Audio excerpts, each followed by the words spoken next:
Hi, I'm Bruno, and today I'm going to talk about East Timor, or as it's commonly known in Portuguese, Timor-Leste. East Timor is a Southeast Asian nation located between Indonesia and Australia. It's rated by the World Bank as a lower middle income country. Today, I will focus on the country's poverty level. So, just to give you a little bit of a history, background of the country, East Timor was a Portuguese colony until 1975 when it became independent from Portugal, but then was taken over by Indonesia, which led to years of struggles between Timorese people and the Indonesians.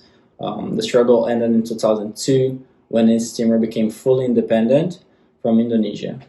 A fun fact about the country is that the UN helped to, the United Nations helped East Timor to become independent, and the UN advisor who helped East Timor to become its own sovereign nation was a Brazilian diplomat named Sergio Vieira de Mello, and there's actually a movie about him on Netflix called Sergio. It's a great movie, so if you do want to watch it, give it a try. You'll probably like it.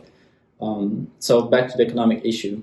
Up to its independence, East Timor's economy was mainly agricultural, and with most of its exports being agricultural products.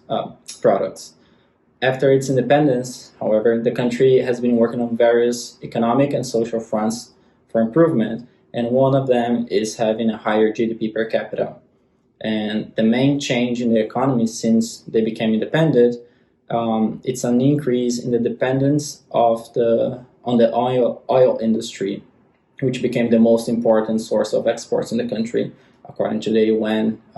The oil exports from the years 2003 and 2013 accounted for 99% of its exports. That shift from going from agricultural economy to a industrially based economy raised the GDP per capita from $518 in 2003 to $1,210 in 2013. So it basically doubled its GDP per capita in 10 years.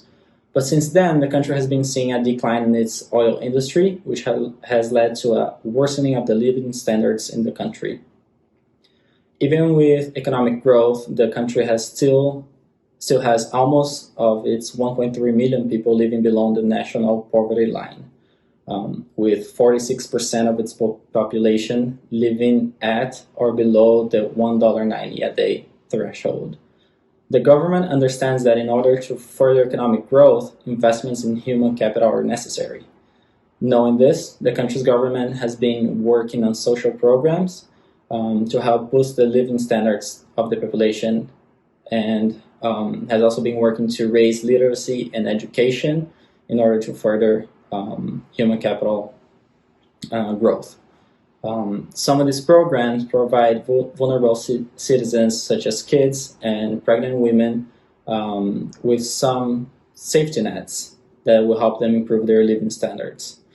In 2020, however, the COVID crisis has forced the country to go into an extended period of state emergency, which has been hard on the economy, with a contraction of over 7% in its GDP in the year of 2020. The situation came in as backslash on the improvements that the Timorese government has been working so hard to achieve. So that's my issue, poverty in East Timor. If you like the video, give it a thumbs up. If you like the channel, subscribe.